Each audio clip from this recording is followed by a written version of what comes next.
I'm Katy and this is The Beat, the only sailing web series taking you on, offshore, and well, everywhere in between. On this episode of The Beat, we headed out west to check out one of the USA Junior Olympic Festivals held at Community Sailing of Denver. Now you might be thinking, sailing in Denver? Really?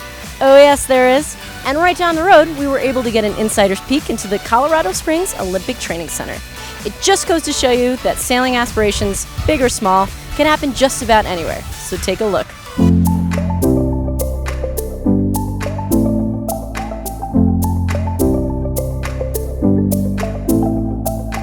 Brandon, so thank you so much for having us out here. Tell us a little bit about the Junior Olympic Festival that went on. Yeah, absolutely. This is our second year hosting the Rocky Mountain Junior Olympic Festival.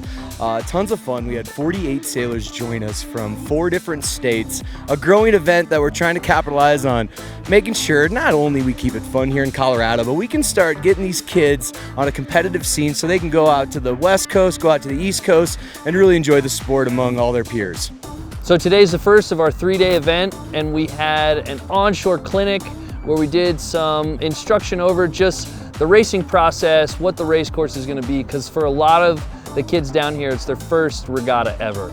And so what we're trying to do is just educate them through that process of what they can expect when they get out there, so they're not lost when they get to the course. We really try and embrace the idea of a festival here.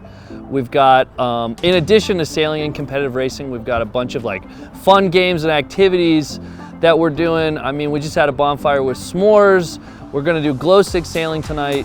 We had a rock climbing wall here. So we're really just trying to get our sailing community together, get the families involved, get the siblings involved, keep everybody down here by the lake to enjoy it, to celebrate sailing and just be together and have fun. We haven't had a race team before, so pretty much it is what I make it. And so it's a lot of pressure, but it's also a lot of fun.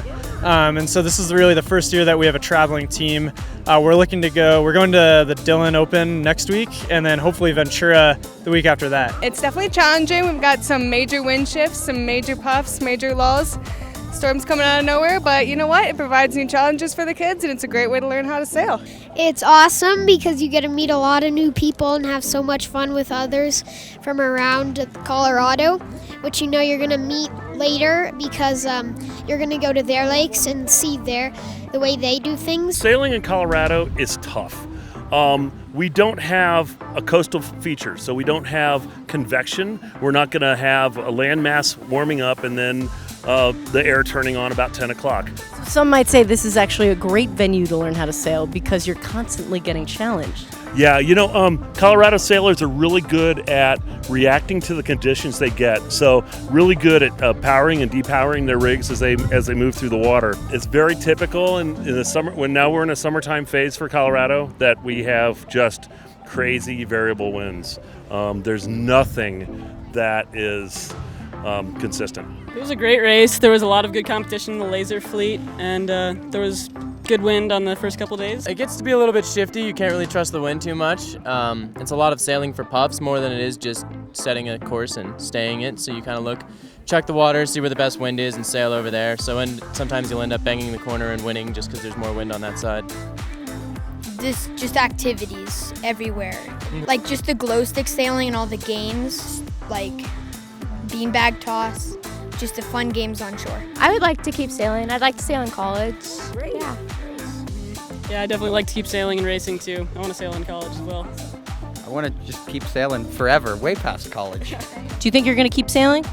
Probably until I'm like 40 years old. 40's the cutoff. Hard 40. Yeah, no, I'll keep going, but I'll stop racing at 40. We had a great opportunity to bring some of the community sailing of Colorado sailors who had just competed in the USA Junior Olympic Sailing Festival on a field trip to tour the Colorado Springs Olympic Training Center. Joining me is Casey Green, one of the tour guides that we had today. We got a great tour of the whole facility. Casey, tell us a little bit about what it's like working here at the facility. Dream come true. If you're a fan of sports or just the fact that sports can, unite the world, despite what could be huge differences politically, culturally, and whatever case may be, this is the spot. It's a world in and of itself here, and we're really fortunate to be a part of this operation. You see athletes from all over the world, from Afghanistan to Zimbabwe, come through here, right in our backyard. And when you hear all the craziness in the news about different nationalities not quite cooperating, you can come back to sport in the Olympic movement and really see that all that can be brushed aside when you find common ground in athletics and trying to just be the best version of yourself. What's happening in youth sailing now is just incredible. There's so much support on the club level from the coaches and the knowledge to, from U.S. Sailing and their whole project pipeline and to develop youth sailors and find the talent and find the passionate kids. And I would say to any junior sailor who has an Olympic dream, I think those opportunities are out there because the support is there. Even here in Denver, Colorado, there are ties to high performance sailing. That's it for this episode of The Beat. Check us out at ussailingthebeat.com and find out where we're going next. See you later.